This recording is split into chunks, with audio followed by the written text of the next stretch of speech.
रहे हैं, तमाम आईनी माहिरीन से बरखिलाफ बात कर रहे हैं कि 90 दिन में इलेक्शन कराने की कोई शर्त ही मौजूद नहीं है।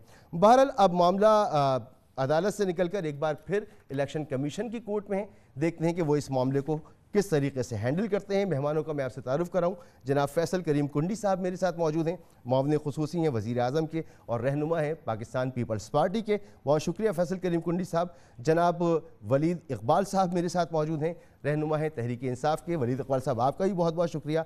जनाब आमिर ज़िया साहब सीनियर सहाफ़ी और सीनियर तजज़ियाकार, आमिर ज़िया साहब आपका भी बहुत बहुत शुक्रिया। और अहमद बिलाल महबूब साहब सरबराह पिलडाट के।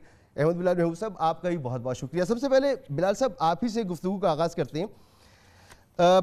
जो फैसला हमारे सामने आया है कल, तहरीरी फैसला, इसमें कहा गया है कि आइन के आर्टिकल 105, 112 के साथ इसको मिला के पढ़ा गया और फैसले में कहा गया कि 224(2) किसी सूबाई असम्बली में इंतखाबात की तारीख का ऐलान करने के इख्तियार का जिक्र नहीं करता।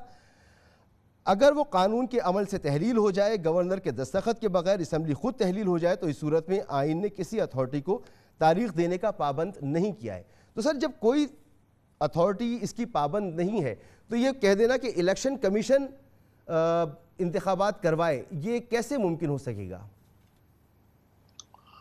बहुत शुक्रिया मसूद साहब। देखिए, जो फैसला है इसके अंदर जो चीज़ मुझे थोड़ी सी अजीब लगी वो ये कि मेरे ख्याल में तो हमारे इलेक्शंस एक्ट 2017 के सेक्शन 57 में ये बात बड़ी वाज़ेह लिखी हुई है कि इंतखाबात के लिए जो वक्त की अनाउंसमेंट है वो सदर ममलकत करेंगे और वो इलेक्शन कमीशन के साथ मशवरा करने के बाद ये करेंगे।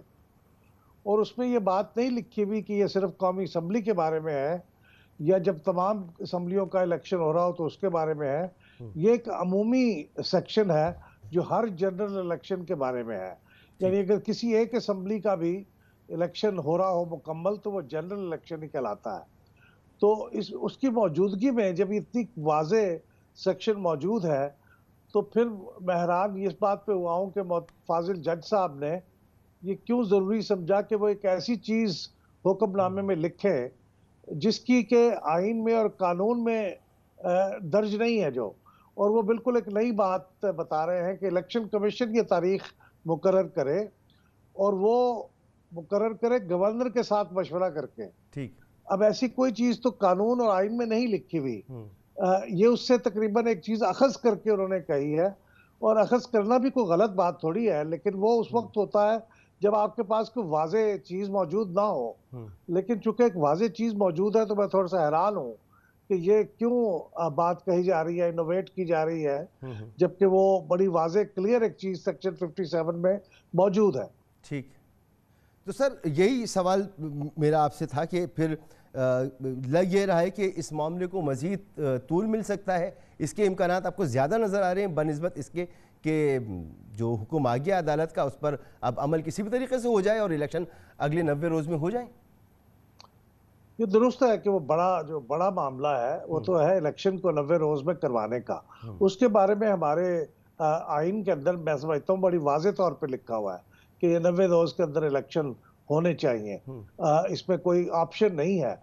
मैं हैरान हूँ कि जिन लोगों ने कहा है कि ऐसी कोई कायद मौजूद नहीं है, वो किस बुनियाद पे कहा है। ये तो एक से ज़ायद जगह पे ये बात लिखी हुई है कि 90 रोज के अंदर जब असम्बली प्री मेच्योर डिसॉल्व हो जाए तो 90 रोज के अंदर, और जब असम्बली अपनी मुद्दत पूरी कर ले तो 60 रोज के अंदर इंतखाबात कराना लाजमी है। उसमें कोई ऑप्शन नहीं है।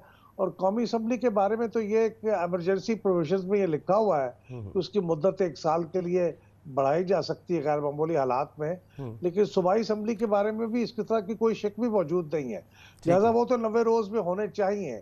लेकिन मेरा सिर्फ चूंकि ये जो मुकदमा था ये बुनियादी तौर पे इस बारे में था कि इंतखाबात की तारीख नहीं दी जा रही, तो उस बारे में ये जवाब आया कि वो तारीख फिर कौन देगा।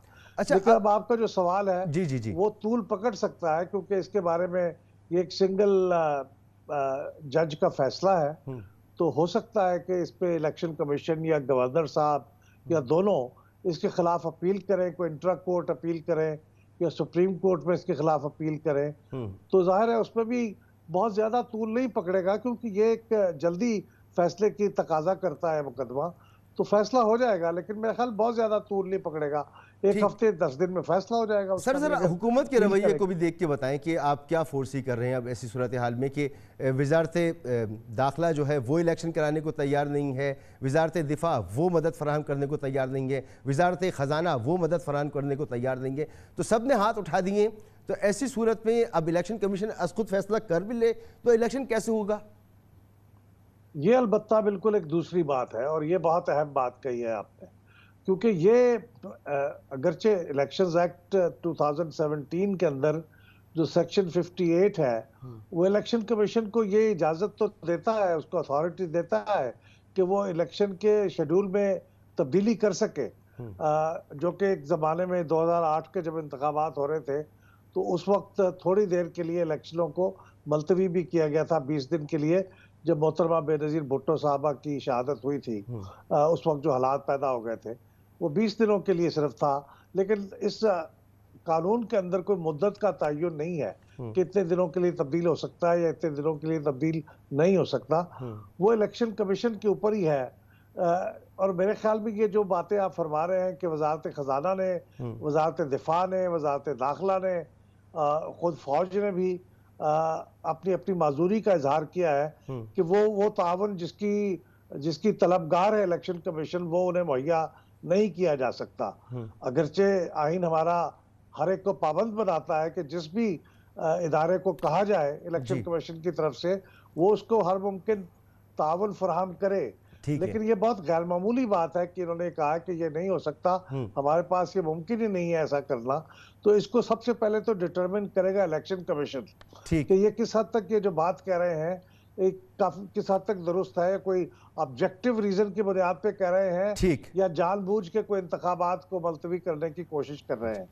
तो इलेक्शन कमीशन जब डिटरमिन कर लेगा तो उसके बाद मेरे ख्याल में इसके खिलाफ अपील होगी सुप्रीम कोर्ट में, तो फाइनल फैसला तो अदालतों में होगा। अदालत में